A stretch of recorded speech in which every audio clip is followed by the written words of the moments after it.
दोस्तों, अगर हिंदू धर्म की माने तो ऐसी मान्यता है कि गाय की सेवा अगर बिना लालच के की जाए तो घर में लक्ष्मी का वास होता है।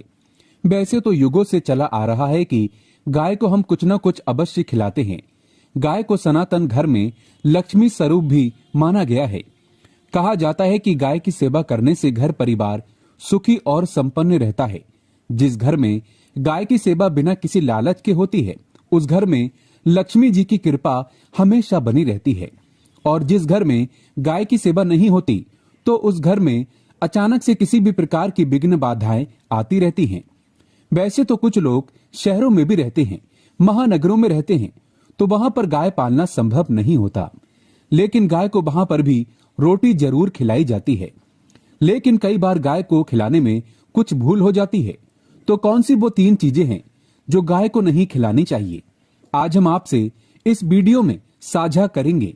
लेकिन दोस्तों, उससे पहले आपसे एक विनती करते हैं कि वीडियो को लाइक जरूर करिएगा, दोस्तों को शेयर कर दीजिएगा, और आपने अभी तक चैनल को सब्सक्राइब नहीं किया है तो चैनल को सब्सक्राइब करके इस बेल आइकन को जरूर दबाइएगा। दोस्तों, गाय के अंदर सभी देवी देवताओं का निवास माना जाता है। तो आप सुबह जो पहली रोटी बनाते हैं, वो अगर गाय को खिलाते हैं तो सभी देवी देवताओं का आशीर्वाद मिलता है। गाय को गुरु के साथ जोड़ा गया है, यानी गुरु ग्रह के साथ, बृहस्पति ग्रह के साथ। इसीलिए गुरुवार के दिन गाय को रोटी पर एक चुटकी हल्दी डालकर खिलाएं तो सुख संपत्ति, धन ऐश्वर्य बढ़ता है। दुष्ट ग्रह शांत हो जाते हैं। जो लोग मानसिक रूप से परेशान हैं, वो गाय को रोटी पर थोड़ा सा गुड़ लगाकर खिलाएं तो सकारात्मक ऊर्जा आती है, टेंशन खत्म होती है, स्वास्थ्य अच्छा रहता है। और अगर आपको लगता है कि आपके सभी ग्रह खराब हैं, तो ऐसे में गाय को पहली रोटी रोज खिलाएं। सभी ग्रह धीरे धीरे शुभ हो जाएंगे। कभी कभी जीवन में लंबे समय से कोई शुभ मंगल कार्य नहीं हो रहे होते हैं, तब ऐसे में आप गाय को रोटी खिलाएं। गाय के मस्तक को छूकर अपनी मन्नत कहें, प्रणाम करें। पैर छुए तो आपकी मन्नत जरूर पूरी होगी। तो ये था गाय को आप क्या खिलाएं उसके बारे में। लेकिन गाय को क्या नहीं खिलाना चाहिए, अब हम वो भी जान लेते हैं। दोस्तों, गाय को रोटी तो हर कोई खिलाता है। अब ये रोटी बासी बिल्कुल भी नहीं होनी चाहिए, यानी कि जो एक दिन की पहली रोटी बनी रहती है और आप जो दूसरे दिन सुबह सुबह खिला देते हैं, वो नहीं खिलानी चाहिए। कई बार आप रोटी बना लेते हैं और उस दिन गाय मिलती नहीं, तो रोटी रखी रह जाती है। फिर वो अगले दिन गाय को खिलाने से गाय का अपमान माना जाता है। वो रोटी बासी कहलाती है। इसीलिए गाय को एक दिन पहले की बची हुई रोटी कभी नहीं खिलानी चाहिए। सड़ी गली चीजें, खराब चीजें गाय को कभी नहीं खिलानी चाहिए। इससे घर में परेशानी आती है और आप ऐसा करते हैं तो अपनी आदत को बदल दीजिए। इससे घर में तकलीफें आती हैं। गाय को हरा चारा तो हर कोई खिलाता है। हरा चारा आप खिलाते समय एक बात का ध्यान रखें, गाय को सबसे ज्यादा पीपल का पत्ता लोग खिलाते हैं, पर पीपल का पत्ता आप खुद से तोड़कर मत खिलाना। दूसरी बात, आप घर में सब्जी लाते हैं तो साग आ जाता है, तो उसमें कुछ अच्छी चीजें तोड़कर रखकर बचा कुचा आप गाय को ना खिलाएं। आप जो देंगे वो गाय खा लेगी, लेकिन थोड़ी सी कुछ अच्छी चीजें मिलाकर गाय को खिला दीजिए तो ज्यादा फायदा होगा। गाय को दूध नहीं पिलाना चाहिए। आप दही चावल खिला सकते हैं, लेकिन दूध ताजा हो या बचा हुआ, परंतु गाय को भूल कर भी मत देना। तो 3 चीजें गाय को नहीं खिलानी चाहिए। एक तो बची कुची रोटी नहीं खिलानी चाहिए। कोई भी अनाज बच जाए तो उसे दूसरे दिन गाय को नहीं खिलाना चाहिए। जैसे बासी चावल, बासी बची कुची रोटी नहीं खिलानी चाहिए। और अगर आप चारा खिलाते हैं तो सड़ा गला मत खिलाइए। और अगर खिलाते हैं तो उसमें कोई उसके साथ कुछ अच्छी चीजें मिला लें। और गाय को दूध भी नहीं पिलाना है। ये चीजें बिल्कुल भी नहीं खिलाएं, नहीं तो घर में गरीबी आती है। माता लक्ष्मी आपके घर में वास करना छोड़ देती है। 84 लाख योनियों के सफर करके आत्मा अंतिम योनि के रूप में गौ का रूप धारण करती है। गाय लाखों योनियों का वो पड़ाव है जहां आत्मा विश्राम करके आगे की यात्रा शुरू करती है। दोस्तों, गाय का कोई अपशगुन नहीं होता। जिस भूभाग पर मकान बनाना हो तो वहां पर अगर आप 15 दिन के लिए गाय और बछड़ा बांध देते हैं तो वो जगह पवित्र हो जाती है। ऐसी जमीन से बहुत सारी आसुरी शक्तियों का नाश हो जाता है, क्योंकि गाय में सकारात्मक ऊर्जा का भंडार माना गया है। दोस्तों, गाय का मार्ग रोकना।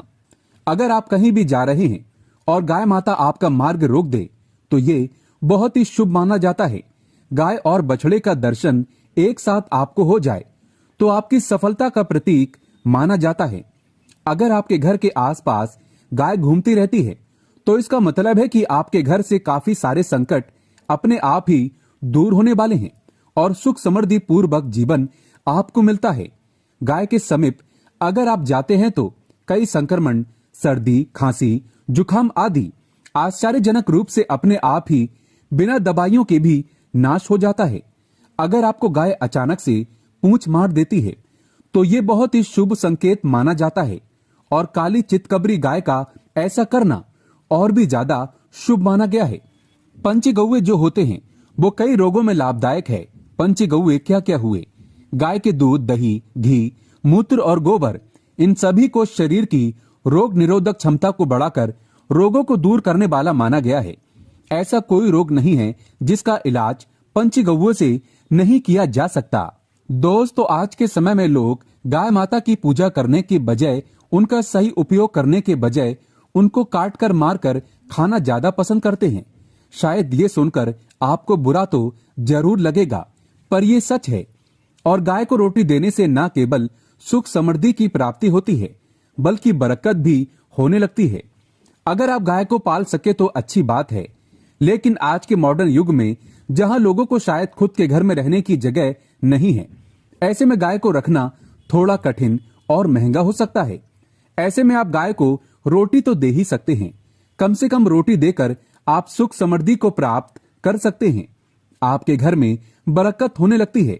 हमारे बुजुर्ग हमेशा कहते आए हैं कि गाय को रोटी खिलाना चाहिए, लेकिन समय के चलते गाय की सेवा हर कोई नहीं कर पाता। कम से कम रोटी तो आप खिला ही सकते हैं। अगर रोटी भी नहीं खिला सकते तो जैसे काफी सारे जो हमारे भाई बहन विदेशों में रहते हैं तो उनको गाय नहीं मिलती, वो पूछते हैं कि हम कैसे गौ सेवा करें। आप ऐसा कर सकते हैं, आप गाय के नाम के पैसे निकालते जाएं और फिर आप चाहें तो कभी इंडिया आए तो आप गौशाला में दान दे दें, या फिर आप चाहें तो वहीं पर किसी गरीब को गाय के नाम की रोटियां खिलाएं, या फिर किसी भी अनाथ आश्रम में चले जाएं, किसी वृद्ध आश्रम में चले जाएं, किसी भी दूसरे सफेद पशु को आप भोजन कराएं। ये भी आपके लिए बहुत ही अच्छा होने वाला है। कम से कम रोटी जरूर खिलाएं। दोस्तों, हमारे देश में कई जगह देखा गया है और कई लोगों का प्रश्न आता है कि हम झूठी रोटी गाय को देते हैं, क्या ये सही है या गलत है? हम झूठा खाना, बचा हुआ खाना गाय को खिलाते हैं, यानी कि जो बच जाता है वो गाय के हवाले कर दिया जाता है। तो आपको बता दें, रामायण काल में गाय माता को एक श्राप मिला था। उसी वजह से आज उनके साथ ऐसा हो रहा है। उसी श्राप की वजह से गौ माता में देवी देवताओं का वास होने के बाद भी उनको झूठा खाना पड़ता है। यहाँ तक कि गाय पॉलीथीन भी खाती है। हालांकि ये किसी भी लिहाजा से सही नहीं है। आपको बता दें, वाल्मीकि रामायण में सीता द्वारा पिंडदान देकर दशरथ की आत्मा को मोक्ष मिलने का संदर्भ आता है। जो लोग जानते होंगे वो जानते हैं कि वनवास के दौरान भगवान राम, लक्ष्मण और सीता माँ पितृपक्ष के दौरान श्राद्ध करने के लिए गया धाम पहुंचे। वहां श्राद्ध कर्म करने के लिए जरूरी सामग्री जुटाने राम और लक्ष्मण तो चले गए और सामान लेकर नहीं आए। इधर दोपहर हो गई, पिंडदान का समय निकलता जा रहा था। सीता माँ घबराने लगी। तभी दशरथ की आत्मा ने पिंडदान की मांग कर दी। अब गया जी के आगे फाल्गु नदी पर अकेली सीता जी मुश्किल में पड़ गई। उन्होंने फाल्गु नदी के साथ वट वृक्ष, केतकी के फूल और गाय को साक्षी मानकर बालू का पिंड बनाया और स्वर्गीय राजा दशरथ अपने ससुर के नियमित पिंड दान कर दिया। थोड़ी देर में भगवान राम और लक्ष्मण जब लौटे तो उन्होंने कहा कि समय निकल जाने के कारण मैंने पिंड दान कर दिया। बिना सामग्री के पिंड दान कैसे हो सकता है? इसीलिए राम जी ने सीता माँ से इसका प्रमाण मांगा। तब सीता माँ ने कहा कि जो फाल्गु नदी के रेत है, केतकी के फूल हैं, गाय और वट वृक्ष है, जो मेरे द्वारा किए गए श्राद्ध कर्म की गवाही दे सकते हैं। इतने में फाल्गु नदी, गाय और केतकी के फूल तीनों इसको मुकर गए। उन्होंने कहा, सीता माँ झूठ बोल रही है, श्री वट वृक्ष ने सही बात कही। तब सीता जी ने दशरथ का ध्यान करते हुए उनसे ही गवाही देने की प्रार्थना करी। दशरथ जी ने सीता माँ की प्रार्थना को स्वीकार करके घोषणा की कि एंड वक्त पर सीता ने मुझे पिंड दान कर दिया। इस पर राम आश्चर्य हुए, लेकिन तीनों गवाहों द्वारा झूठ बोलने पर सीता जी उनसे क्रोधित हो गईं और उन्हें श्राप दिया। फाल्गु नदी से कहा कि जा, तेरा नाम सिर्फ नदी रहेगा, लेकिन तुझ में पानी कभी नहीं रहेगा। इस कारण आप भी जानते होंगे, जो लोग जानते हैं, फाल्गु नदी आज भी गया में सूखी ही रहती है।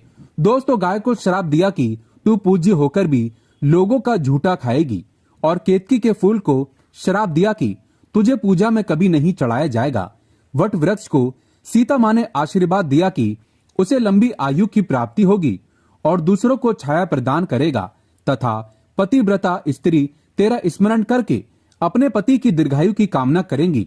यही कारण है कि गाय को आज भी झूठा खाना पड़ता है। केतकी के फूल को सख्त तौर पर पूजा से दूर रखना बताया गया है। फाल्गु नदी के तट पर जल नहीं है।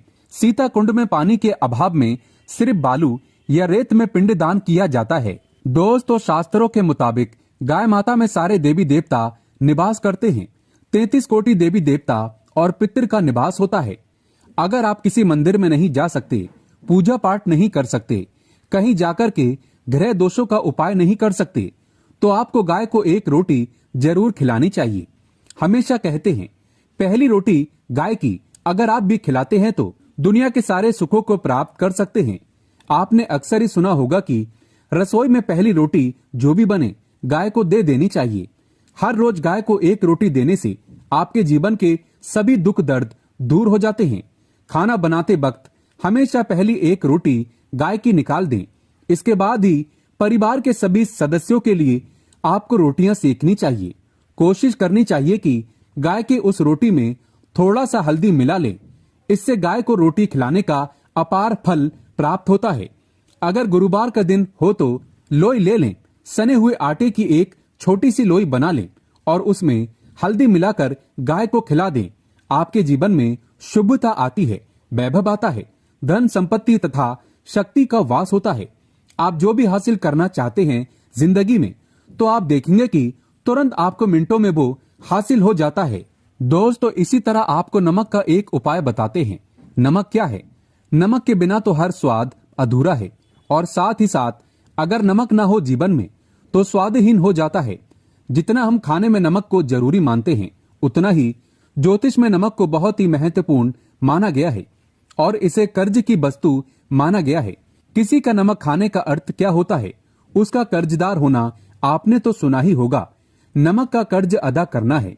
इसीलिए अगर आप जीवन को सुगम बनाना चाहते हैं, सरल बनाना चाहते हैं, तो नमक का एक आसान सा प्रयोग आपको आज हम बताएंगे। आप देखिए कि कितने पॉजिटिव परिणाम आपको मिलेंगे। और ये उपाय इतना आसान है कि इसके लिए आपको अतिरिक्त मशक्कत करने की कोई जरूरत नहीं है। बस आपको अपने घर में बनी सबसे पहली रोटी लेनी है और उस पर थोड़ा सा नमक रख दें। दोस्तों, अब आप पूछेंगे कि कौन सा नमक रखें, तो सबसे बेस्ट है आप सादा नमक, डेली वाला नमक, सस्ता नमक जो भी है आप वो रखें। काला नमक नहीं रखना है, आपको सफेद नमक ही रखना है। तो नमक रख लें और फिर इस रोटी को किसी कपिला गाय को आपको दे देना है। कपिला गाय यानी सफेद रंग की गाय को आपको खिला देना है। अगर आपको कपिला गाय यानी कि सफेद गाय नहीं मिलती, तो आप ये रोटी किसी भी गाय को खिला दें। आपको बता दें, ये उपाय आपकी हर समस्या को जड़ से दूर कर देता है। चाहे आपके घर में कोई बड़ी मुसीबत हो, कोई पारिवारिक वाद विवाद हो, सब खत्म हो जाता है। इस उपाय को करके आपके घर में सुख का वास होने लगता है। जो भी धन की कमी हो, बच्चों की पढ़ाई हो, करियर में सफलता हो, सभी मुश्किलें आपके जीवन की दूर होने लगती हैं। लेकिन गाय को रोटी देते वक्त मन में ऐसा कोई भाव ना लगाकर रखें कि हम रोटी खिलाते हैं या फिर हम बहुत बड़े दानी हैं। अन्यथा इस स्थिति में पुण्य फल की प्राप्ति नहीं होगी। इसे अपुण्य माना जाता है। बुरे भाव से गाय को रोटी देने से बुरा ही फल प्राप्त होगा। गाय को रोटी खिलाने से बरकत के अलावा आप देखेंगे कि धन संपत्ति में दिनों दिन बढ़ोतरी होने लगती है और आपके घर के ग्रह दोषों से आपको मुक्ति मिलती है। अगर आपके भी घर में धन की कमी है, तो आपको ये उपाय जरूर करना चाहिए। ये उपाय आप किसी भी दिन करें। दोस्तों, आज के लिए बस इतना ही। सच्चे दिल से कमेंट बॉक्स में लिखें जय गौ माता की, जय माता दी। गौ माता के लिए एक लाइक तो बनता है।